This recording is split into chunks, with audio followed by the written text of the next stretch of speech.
Сайн байцгаана уу? Олон хэмжээст өгөгдлийн статистик шинжилгээний видео хичээлийг цувралаар хүргэж байна. Видео хичээлүүдийг үзэхдээ олон хэмжээст өгөгдлийн статистик шинжилгээ номыг зэрэгцүүлэн ашиглавал зохимжтой. Тус номыг Интерном, Мирном дэлгүүрүүдийн төв салбар болон Меспресс намын дэлгүүрт худалдаалж байна.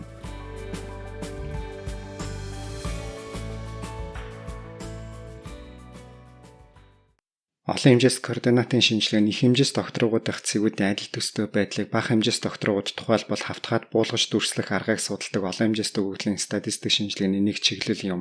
Мөн тус шинжилгээний онолын үндслийг судлах явцад координат нь үл мэдэгдэх цэгүүд хоорондын зайн матрицаас цэгүүдийн координатыг сэргээж олох арга олддог.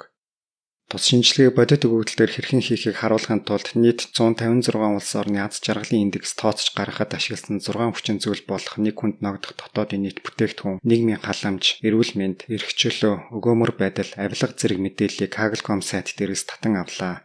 Ингээд тус 156 орныг сая нэр дурдсан 6 хэсэгчийн утгуудаар ойролцоо эсвэл ялгаатай байдлыг харуулсан цэгэн диаграм байгуулъя. Kaggle.com сайтаас татан авсан өгөгдөл CSV форматтай байсан тул read CSV функц ашиглалаа. Мөн улс орнуудын нэрийг read CSV функцэн буцаах утга болох data frame-ийн мөрийн нэр болгов. Улмаар бидэнд хэрэгцээгүй эхний 2 мөр буюу хувьсгчийг өгөгдлөөс зайлуулав. Бидний авч үзэж буй 6 хувьсгч өөр хоорондоо мэдэгдэхүйц хамааралтай байна. Иймд гол хэсгийн шинжилгээ хийж нэр бүхий 6 хувьсгчийг хамгийн сайн илэрхийлж чадах эхний 2 гол хэсгээр улс орнуудын аз жаргалын ойролцоо эсвэл ялгаатай байдлыг харуулсан хавтгайн цэгэн диаграм байгуулж болох юм.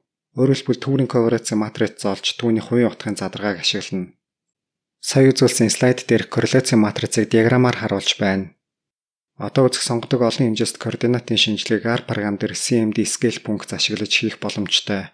Тус функц зайн матриц дээр тулгуурлаж ажилладаг. Иймд зайн матрицыг кластерын шинжилгээ сэдвт ашиглаж байсан dist функцийн тусламжтай боллоо. Ингэхдээ Euclid-ийн норм ашиглав.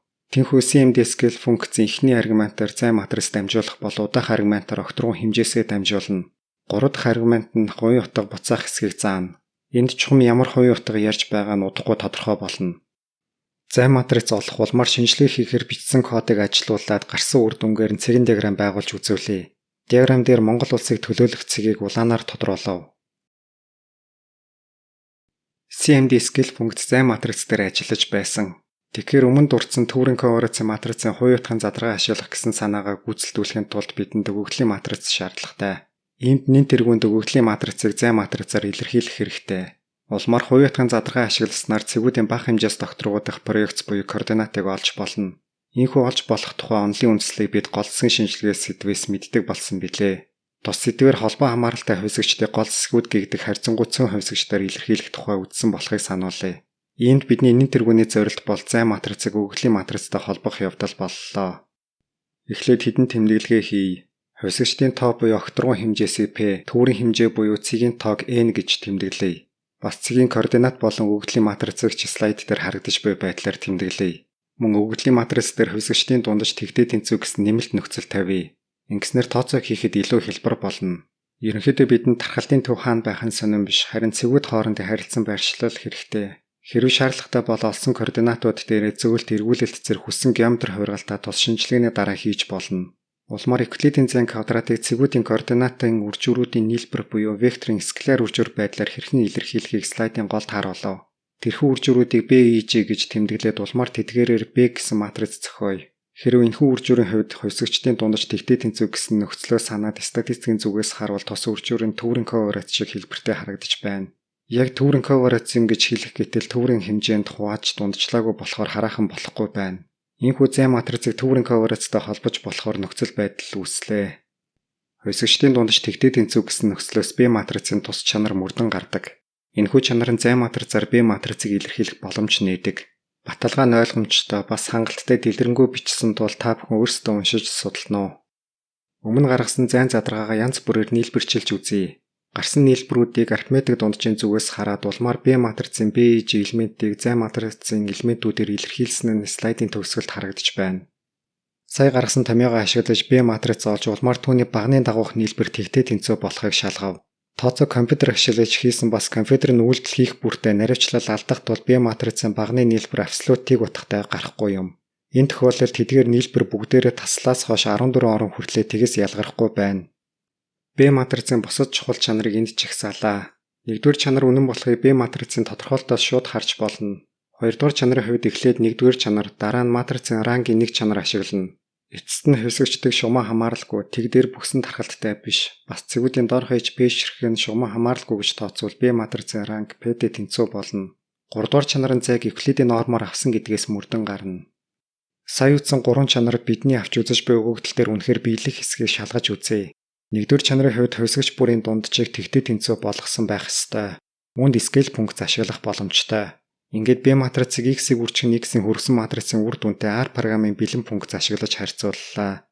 Хоёрдугаарт X буюу өгөгдлийн матрицын ранг хувьсгчийн тоотой тэнцүү болохыг шалгав.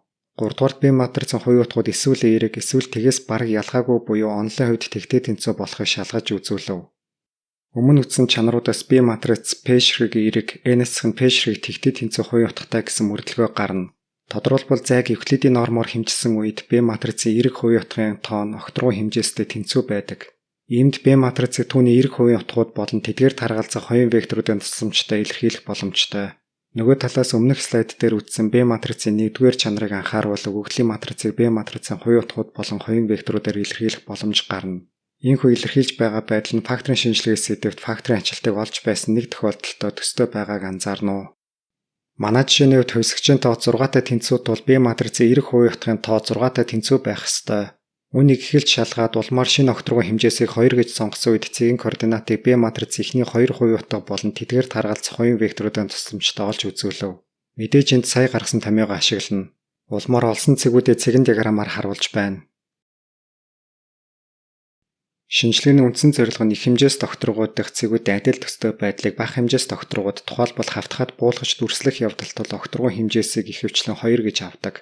Окторгон хэмжээс хэд байх нь ялангуяа Евклидийн зай ашигласан өөрөөр хэлбэл одоо үзэж буй сонгодог олон хэмжээст координатын шинжилгээний хувьд B матрицын ранг эсвэл B матрицын тэг биш хувийн утгуудын тоо зэрэгээс шууд харагддаг.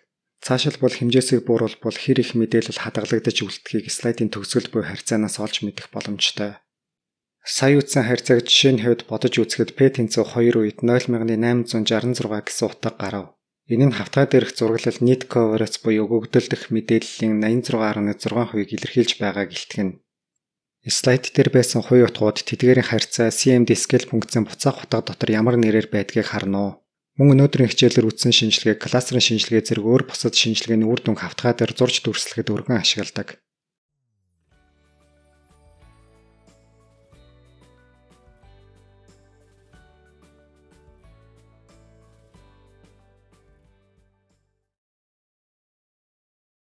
Тус шинжилгээнд зөвхөн зайн хэмжээсээр тулгуурлаж ажилладаг тул хувьсгчдын масштаб их нөлөөтэй. Манай жишээний хувьд бүх 6 хувьсгчийг нэг ижил масштабтай буюу бүгдийг нь ижил тэгш үүрэг оролцоотой гэж тооцлоо. Хувьсгчдын масштабын нөлөөний талаар гол хэсгийн шинжилгээ сэдвийн төгсгөлд тодорхой ярьсан. Бас масштабын ялгаатай байдлын нөлөөг зайлуулах талаар кластерын шинжилгээ сэдвийн төгсгөлд ч ярьсан билээ. Иймд энэхүү слайдаас гадна тэдгээр сэдвийн холбогдох слайдуудыг үзэж бас тайлбарыг нь сонсороо хэмээгээд өнөөдрийн хичээлээ дуусгая.